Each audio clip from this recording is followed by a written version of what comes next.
au lieu de l'évacuer vers la mer, de l'envoyer au niveau de la zone des Niayes, qui est une zone de maraîchage, pour permettre aux cultivateurs qui sont là-bas de l'utiliser pour l'arrosage. En ce moment, on a un bénéfice, un double bénéfice. On règle le problème, enfin, on solutionne un peu la question de l'abondance de la nappe, mais également on permet à nos paysans de disposer d'une eau qui est moins chère pour faire leur... Voilà les problèmes.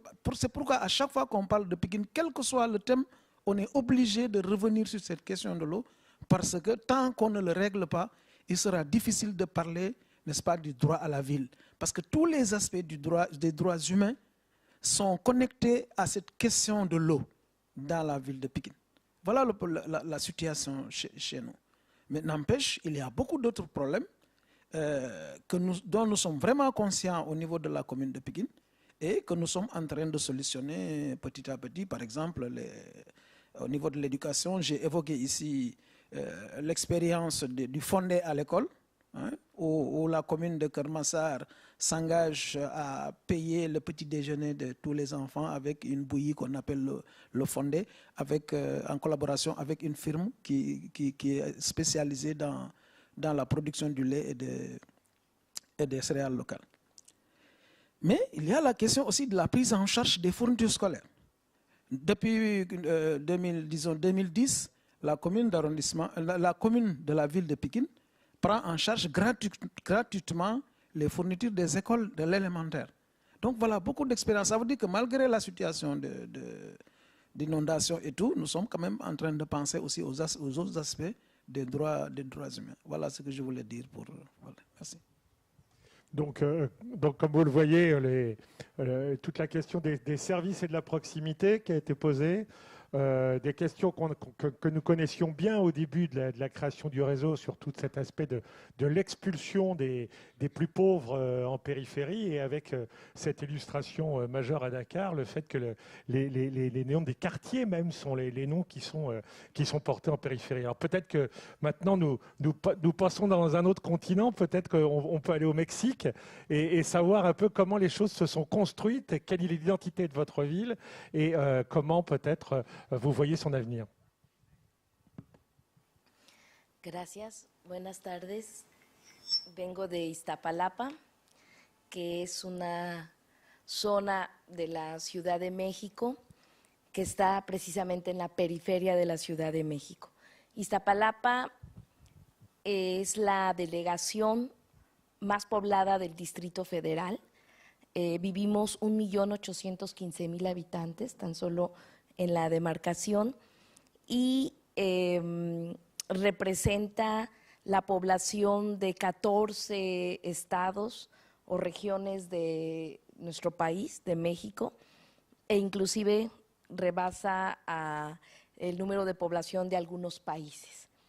Hace 2 meses dejé de gobernar esta delegación y lo importante que hay que resaltar es que Iztapalapa prácticamente está en el centro de la metrópoli más grande, una de las más grandes del mundo.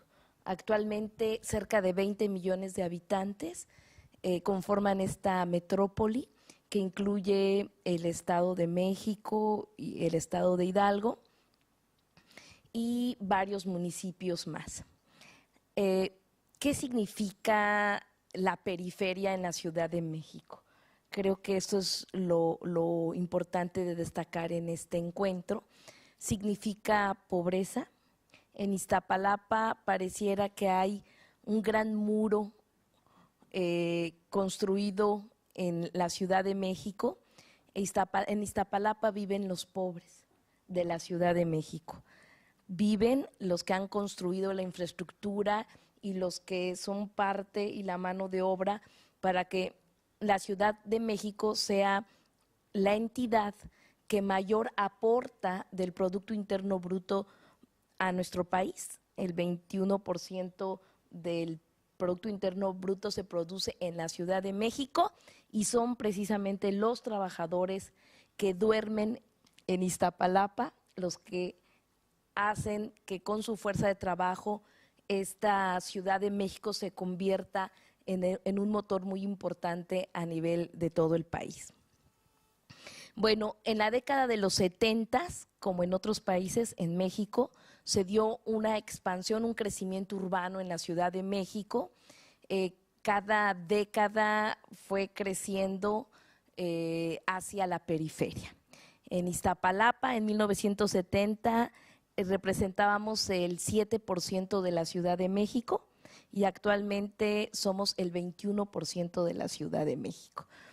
Realmente Iztapalapa debió haberse dividido en 4 delegaciones más, sin embargo se dejó de este tamaño.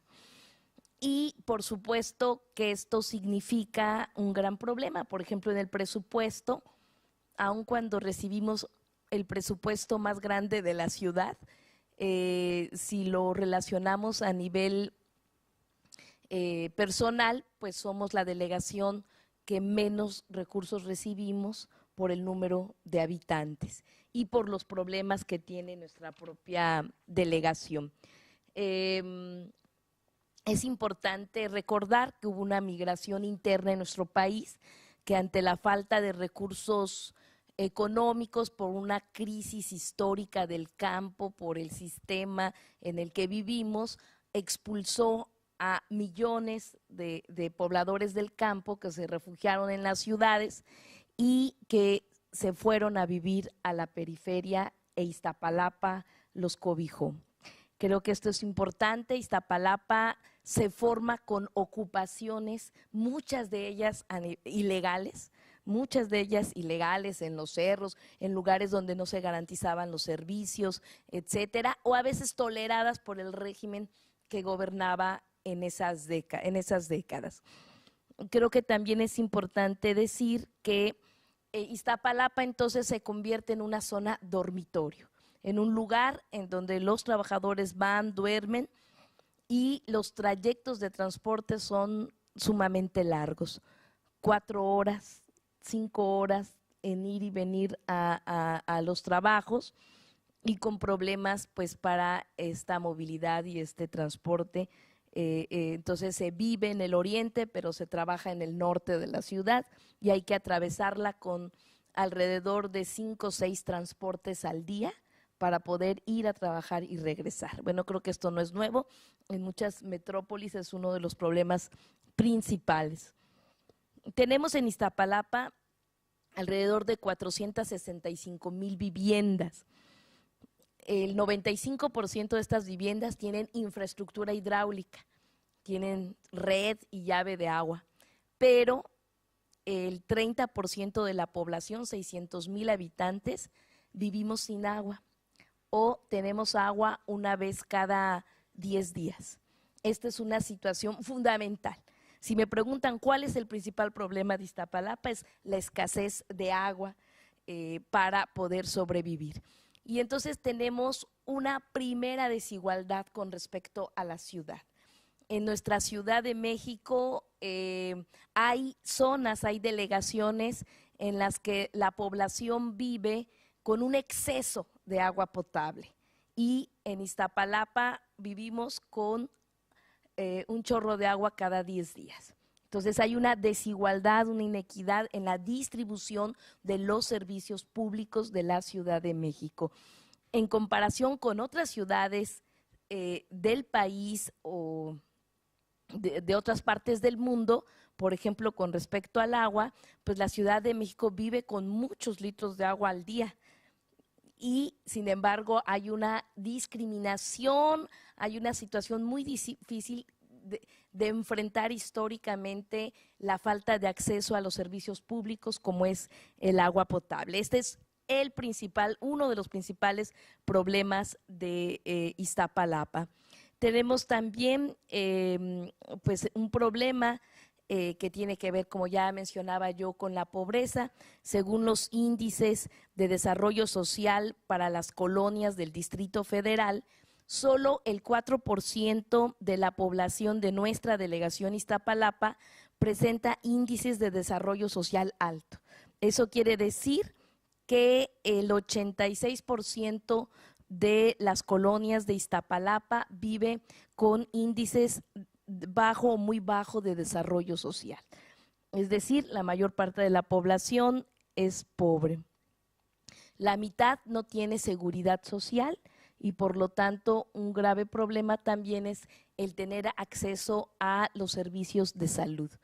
En una población de 1.815.000 pesos, que la mitad de la población no tiene seguridad social, tiene alrededor de 25 centros de salud, y esto significa pues un problema muy grave porque la gente tiene que estar a las 4 de la madrugada, a las 4 de la mañana haciendo fila para poder tener acceso a los servicios de salud. Bueno, recordemos que también esta zona metropolitana del Valle de México, en la que se encuentra Iztapalapa, forma parte de otra gran metrópoli, es la megalópoli del centro del país, y Iztapalapa entonces se convierte como en el centro de la metrópoli, de la periferia de toda esta zona. Y esto significa que, por ejemplo, en cuanto al transporte, más de 1,5 millones de viajes diarios se hacen en Iztapalapa, nada más, 1,5 millones de viajes diarios, y circulan diariamente 900,000 vehículos, cuando solo la tercera parte de estos vehículos pues son de la propia delegación. Entonces, se trata de vivir todos los días de una saturación de la infraestructura vial muy importante. Tenemos el tráfico permanente en estas zonas, además de que estando en el lugar geográfico que acabo de mencionar, también tenemos saturación en los servicios de salud y de educación, y distorsionan los mecanismos, por ejemplo, de subsidios que tiene el gobierno de la Ciudad de México, porque pobladores de otras entidades de la República utilizan en Iztapalapa estos servicios y entonces tenemos mayores problemas. Bueno, esta es una situación en la que se está viviendo, y si nos vamos a la situación más político-administrativo, nos encontramos que la Ciudad de México como tal es una ciudad que no tiene todos los derechos que tienen las demás entidades federativas. En nuestra ciudad, apenas hace 15 años, logramos elegir a nuestros gobernantes. Es el Distrito Federal, como es la sede de los poderes, pues tenemos problemas porque no tenemos nosotros en la Ciudad de México poderes soberanos, no podemos legislar, el ejecutivo, legislativo y judicial, estos tres poderes dependen en gran medida de las decisiones a nivel federal. Y por otro lado, si de por sí la ciudad está sufriendo un problema de naturaleza jurídica como entidad que no se tienen todos los derechos, las delegaciones es una situación peor, porque las delegaciones no tenemos autonomía, no somos municipios, no tenemos la misma naturaleza jurídica que los gobiernos locales. Somos electos por la ciudadanía, pero no tenemos autonomía. No tenemos tampoco contrapesos, y los gobiernos locales de la Ciudad de México sufrimos aún más porque somos prácticamente como poderes delegados de la centralidad de las propias ciudades. Y entonces tenemos que, por ejemplo, la salud pues depende del gobierno de la ciudad, la educación, en fin, los principales servicios dependen del gobierno de la ciudad o del gobierno federal, y no tenemos los recursos suficientes para enfrentar las necesidades y las demandas de la población. Esa es una contradicción, una situación que tenemos que enfrentar todos los días. Necesitamos gobiernos locales, autónomos, con cabildos, en fin, y no existen. Entonces ahí hay un gran trabajo por hacer todavía. Tenemos entonces que Iztapalapa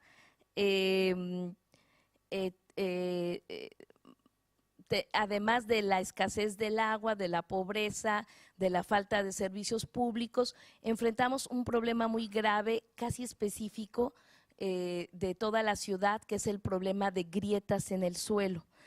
Tenemos, por la extracción intensiva del agua que dota a la ciudad, más no a Iztapalapa, el 30% de nuestro territorio en la delegación tiene grietas geológicas producto de esta situación. Entonces es terrible. Tenemos lugares completos, colonias llenas de grietas que afecta el equipamiento urbano, las viviendas, en fin, producto de una política pública de 50 años atrás, de la manera de cómo se ha extraído el agua de los pozos, pero lamentablemente no tenemos agua. Es decir, estamos enfrentando las consecuencias de políticas públicas de no llevar una gestión sustentable del agua. Bueno, ese es uno de los problemas también fuertes que tenemos en nuestra delegación. ¿Qué es lo que hicimos nosotros para enfrentar como gobierno popular de Iztapalapa, como parte de esta metrópoli? ¿Qué es lo que hicimos? Primero, nos concebimos como un gobierno popular, un gobierno del pueblo, un gobierno comprometido con la población más pobre, un gobierno decidido a transformar nuestra delegación, exigiendo derechos plenos. Iztapalapa, por los derechos plenos para sus habitantes y por supuesto que la inclusión de Iztapalapa a los servicios de la ciudad. Si hacemos una comparación de todo lo que debería de tener Iztapalapa con respecto a otras delegaciones o a la propia centralidad, pues hay una gran brecha.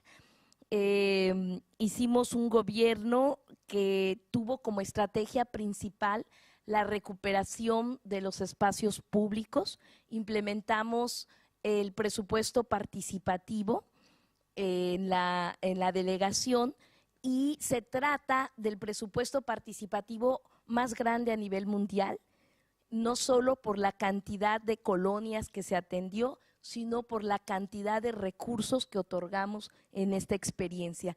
Y por primera vez en nuestra delegación, 40,000 personas pudieron decidir las obras más importantes en su comunidad, comparando con los gobiernos anteriores que una sola persona, porque las delegaciones no tenemos cabildos, una sola persona decidía todas las obras en la delegación. Ahora 40,000 personas tomaron decisiones de lo que querían en su comunidad. ¿Y qué es el impacto mayor de esta política pública en un programa que se llamó Obras son Amores para tu comunidad? Que logramos que se convirtiera en ley. Y en la Ciudad de México se modificó la Ley de Participación Ciudadana y ahora es parte de esta ley una obligación para que todos los gobiernos locales echaran a andar el programa de presupuesto participativo en todas las delegaciones. Ese es uno de los principales aportes que este gobierno popular dio a no solo a sus pobladores de Iztapalapa, sino a toda la ciudad.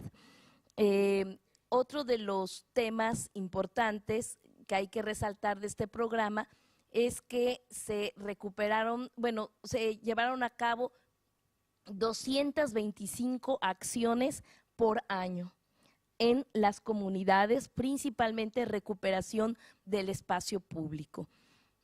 Por otro lado, echamos a andar grandes proyectos a lo largo y ancho de Iztapalapa, principalmente culturales, corredores culturales que permitieran evitar que la población siguiera sufriendo la centralización de la cultura, que para divertirse tuvieran que ir hasta el Zócalo de la Ciudad de México, y logramos echar a andar 15 proyectos y corredores culturales, desarrollar la creatividad de la población en las distintas colonias y logramos, por ejemplo, recuperar el espacio público más grande de la ciudad, que no se había recuperado en 20 años. Eso fue una de las obras más importantes que llevamos a cabo, que se llama el Parque Cuitláhuac. Otro de los ejes principales de trabajo fueron los jóvenes. En Iztapalapa, 8,000 jóvenes cada año quedan excluidos de poder continuar sus estudios a nivel medio superior. Es decir, hay una política federal de no invertir en la educación, de no invertir en las escuelas preparatorias.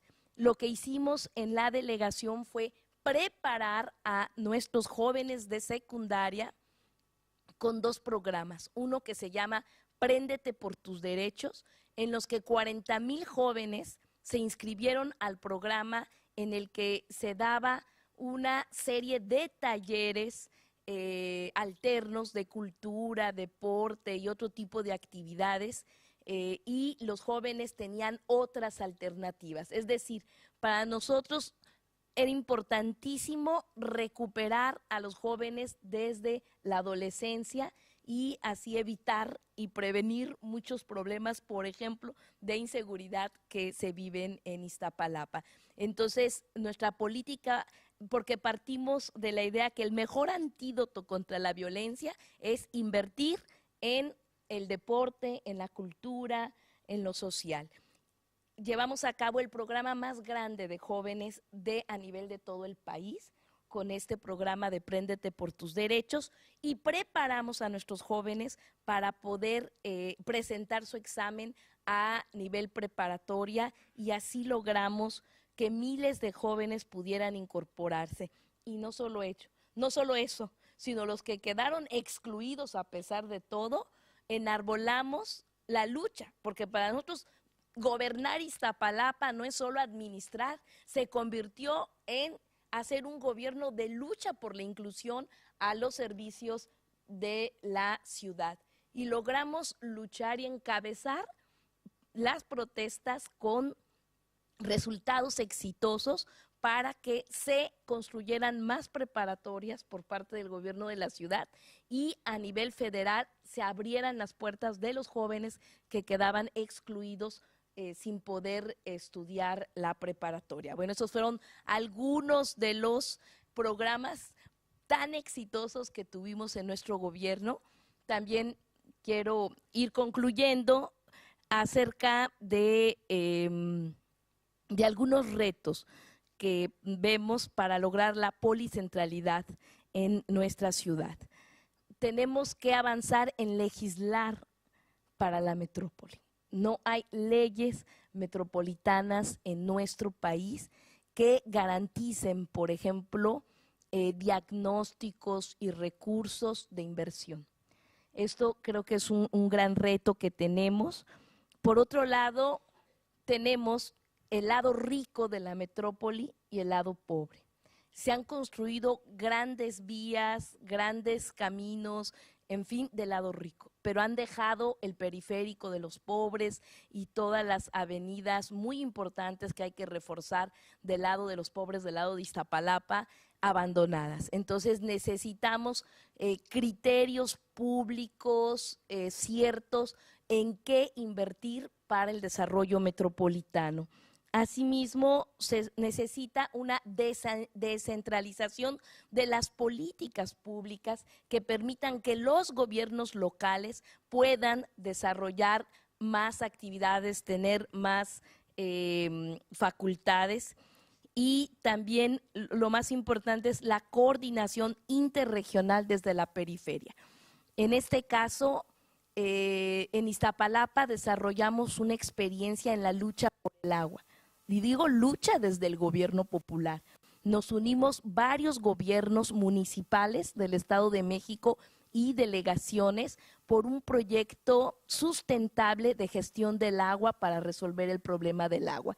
Y continúa la lucha. Terminamos nuestra gestión y ahora desde los movimientos vamos a continuar la lucha por lograr abastecer de agua con una propuesta que las universidades elaboraron para no quitarle agua de ninguna otra comunidad